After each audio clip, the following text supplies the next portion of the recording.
మీ మోకాల నొప్పులకు ఎటువంటి సర్జరీ లేకుండా ఎపియాన్ పెయిన్ క్లినిక్ అందిస్తున్న అత్యాధునిక చికిత్స. నమస్తే. అమరావతి రాజధాని నిర్మాణం శరవేగంగా జరుగుతోంది. ఇప్పటికే పెండింగ్లో ఉన్నటువంటి అనేక బిల్డింగ్స్ అన్నింటిని కూడా వెంటనే పూర్తి చేసే విధంగా ప్రభుత్వం నిర్ణయం తీసుకుంది. దీనికి సంబంధించి నిధుల సమీకరణ కూడా దాదాపుగా పూర్తిందని చెప్పాలి. అయితే ఇప్పుడు అమరావతి రాజధానిలో అనేక కంపెనీస్ వచ్చి అక్కడ పెట్టుబడులు పెట్టడానికి, అదేవిధంగా అక్కడ తమ కార్యకలాపాలను విస్తరించడానికి కూడా రెడీ అవుతున్నాయి. అయితే ఈ నేపథ్యంలో తాజాగా ఇప్పుడు ఒక నిర్ణయం అయితే జరిగింది. అది ఏపీ ముఖ్యమంత్రి నారా చంద్రబాబు నాయుడు గారు ఇక్కడ 5 ఎకరాల భూమిని అమరావతి రాజధాని ప్రాంతంలో ఆయన కొనుగోలు చేశారు. ఇటీవలే రైతుల దగ్గర నుంచి ఎవరైతే రైతులు అమరావతి రాజధాని కోసం ల్యాండ్ పూలింగ్లో భాగంగా భూములు ఇచ్చారో తిరిగి ప్రభుత్వం వారికి సిఆర్డీఏ వారికి తిరిగి ఎక్కడైతే ప్లాట్స్ ఇచ్చాయో ఆ ప్లాట్స్కు సంబంధించి 25,000 గజాలను చంద్రబాబు నాయుడు గారు ఇటీవల కొనుగోలు చేశారనేటువంటి వార్త ప్రస్తుతం తెలుస్తుంది. అయితే ఆయన ఎక్కడ ఈ భూమిని కొనుగోలు చేశారు, దాన్ని ఎందుకోసం కొనుగోలు చేశారు అని అంటే ఆయన ఇంటి కోసం, అంటే ఇంటి నిర్మాణం కోసమే ఈ భూమిని కొనుగోలు చేసినట్టుగా మనకి సమాచారం ఉంటుంది. అది ఎక్కడ అనేది మీకు ఒకసారి చూపించేటువంటి ప్రయత్నం చేస్తాను. ఇది అమరావతి రాజధాని ప్రాంతం. మనకి ఇక్కడ కనిపిస్తున్నట్లుగా చూసినట్లయితే ఇది సీడ్ యాక్సెస్ రోడ్డు. ఇక్కడ కనిపిస్తుందంతా కూడా అమరావతి రాజధానిలో ఇది సీడ్ యాక్సెస్ రోడ్డు. కరకట్టుకొని ఆనుకొని ఉన్నటువంటి ప్రాంతం నుంచి ఇది స్టార్ట్ అవుతుంది. సో కరకట్టుగా ఆనుకొని ఉన్నటువంటి ప్రాంతం చూసినట్లయితే ఇది మనం చెప్పవచ్చు. అయితే ఇక్కడే ప్రజెంట్ లింగమనేని రమేష్ గెస్ట్ హౌస్లో ప్రస్తుతం చంద్రబాబు నాయుడు గారు నివాసం ఉంటున్నారు. 2014లో తెలుగుదేశం ప్రభుత్వం అధికారంలోకి వచ్చిన తర్వాత ఆయన అమరావతి రాజధానిని ఎంపిక చేసిన తర్వాత ఆయన సపరేట్గా ఒక వెహికల్లోనే ఉంటూ నేరుగా హైదరాబాద్ నుంచి ఇక్కడికి వచ్చిన విషయం తెలిసింది. ఆ తర్వాత ఆయన నేరుగా అక్కడ కరకట్ట మీద విజయవాడ అమరావతి మధ్యలో ఉండేటువంటి కరకట్ట మీద ఉన్నటువంటి guest house Lingamaneni Ramesh guest హౌస్లో ప్రస్తుతం ఆయన అక్కడే నివాసం ఉంటున్నారు. అయితే ఇప్పుడు తాజాగా ఎక్కడ భూమిని కొనుగోలు చేశారో అండి మీకు వివరించే ప్రయత్నం చేస్తాను. సీడ్ యాక్సెస్ రోడ్డుకి, అదేవిధంగా ప్రస్తుతం ఎక్కడైతే మనకి వెలగపూడిలో ఉన్నటువంటి తాత్కాలిక సచివాలయం కావచ్చు, అసెంబ్లీ కావచ్చు, అదేవిధంగా దానితో పాటుగా దానికి అనుసంధానంగా ఉన్నటువంటి ప్రస్తుతం తాత్కాలికంగా ఉన్నటువంటి హైకోర్టు, ఈ హైకోర్టుకి సీడ్ యాక్సెస్ రోడ్డుకి, అదేవిధంగా ప్రస్తుతం ఉన్నటువంటి అసెంబ్లీ సచివాలయానికి మధ్యలో ఈ భూమిని ఆయన కొనుగోలు చేశారు. అది ఎక్కడ అనేది మీకు చూపించేటువంటి ప్రయత్నం చేస్తాను. ఎగ్జాక్ట్గా చూసినట్లయితే ఇది ప్రస్తుతం ఉన్నటువంటి హైకోర్టు, ఇది ప్రజెంట్ ఉన్నటువంటి హైకోర్టు బిల్డింగ్ ఇది. సో ఈ ప్రాంతానికి కూడా కేవలం 1 కిలోమీటర్ల దూరంలోను, అదేవిధంగా ఇక్కడ మనం చూసినట్లయితే ఇది ప్రస్తుతం ఉన్నటువంటి సచివాలయం.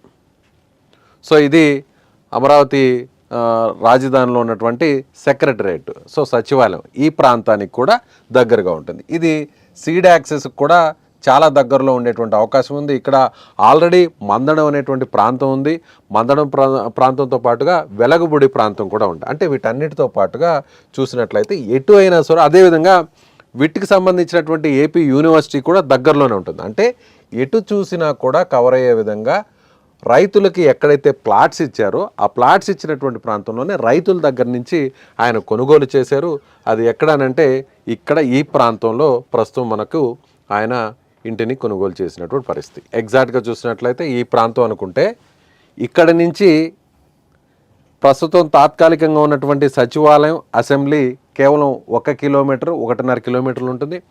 అదేవిధంగా ఇక్కడి నుంచి సీడ్ యాక్సెస్ రోడ్డు, అంటే మనం ఇటు నుంచి చూస్తే సీడ్ యాక్సెస్ రోడ్డు ఇక్కడికి 1.5 కిలోమీటర్లు ఉంటుంది.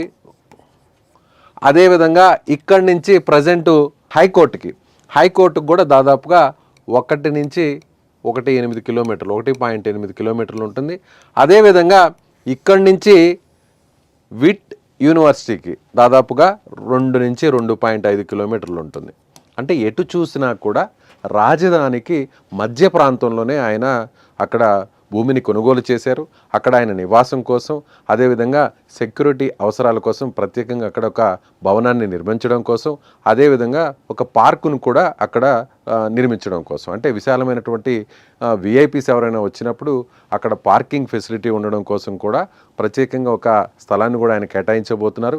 అదేవిధంగా 5 ఎకరాల్లో కొంత స్థలంలో ఆయన ఇంటి అవసరాల కోసం, నివాసం కోసం ఒక భవనాన్ని కూడా, ఇంటిని కూడా నిర్మించబోతున్నారు. అయితే ఇప్పటి వరకు కూడా ఆయన వేరొక అతిథి గృహంలో గెస్ట్ హౌస్లో కరకట్టలో ఉంటున్నారు. దానికి సంబంధించి కూడా గతంలో అనేక వివాదాలు కూడా నడిచినటువంటి విషయం మీకు తెలిసింది. అయితే ఇప్పుడు సొంతంగా ఇంటిని కొనుగోలు చేశారు. ప్రస్తుతం చంద్రబాబు నాయుడు గారికి అటు నారావారిపల్లిలోను, అదేవిధంగా హైదరాబాద్లోని జూబ్లీ హిల్స్లో సొంత నివాసం ఉంది. అయితే ఇప్పుడు ప్రజెంట్ ఏపీలో ముఖ్యంగా అమరావతి ప్రాంతంలో ఎక్కడైతే రాజధాని ఉంటుందో, ఎక్కడైతే ప్రస్తుతం అయితే తాత్కాలిక సచివాలయం ఉందో, ఎక్కడైతే హైకోర్టు ఉందో, సో ఆ ప్రాంతానికి సీడ్ యాక్సెస్ రోడ్డుకి మధ్యలో ఆయన రైతుల దగ్గర నుంచి ఈ పొలాన్ని కొనుగోలు చేశారు. ప్రస్తుతం సాయిల్ టెస్ట్ కూడా పూర్తి చేశారు.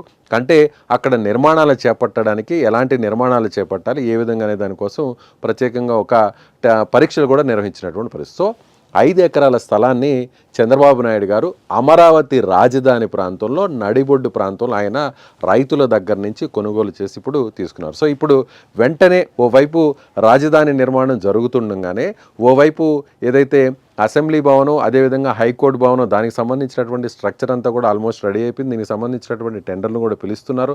టెండర్లు కూడా ఫైనల్ చేసిన తర్వాత మరొక 2.5 సంవత్సరం లేదా 3 సంవత్సరాల లోపల ఈ కొత్త రాజధానికి సంబంధించినటువంటి నూతన బిల్డింగ్స్ అన్నిటిని కూడా పూర్తి చేయడంతో పాటుగా ఐఏఎస్, ఐపీఎస్, అదేవిధంగా గెస్టెడ్, నాన్ గెస్టెడ్, అదేవిధంగా 4th క్లాస్ ఎంప్లాయీస్తో పాటుగా ఎమ్మెల్యేలు, ఎమ్మెల్సీలకు సంబంధించి ఆయా విభాగాలకు సంబంధించినటువంటి హెచ్ఓడి క్వార్టర్స్ అన్నీ కూడా, అంటే ఆల్రెడీ బిల్డింగ్స్ అన్నీ కూడా కొన్ని పూర్తయినాయి. మిగిలినటువంటి వాటిల్లో ఇంటీరియర్ వర్క్ జరగాల్సినటువంటి బిల్డింగ్స్ కొన్ని ఉన్నాయి. ఇవటి అన్నిటినీ కూడా 2 సంవత్సరాల లోపల పూర్తి చేసేటువంటి అవకాశం ఉంది.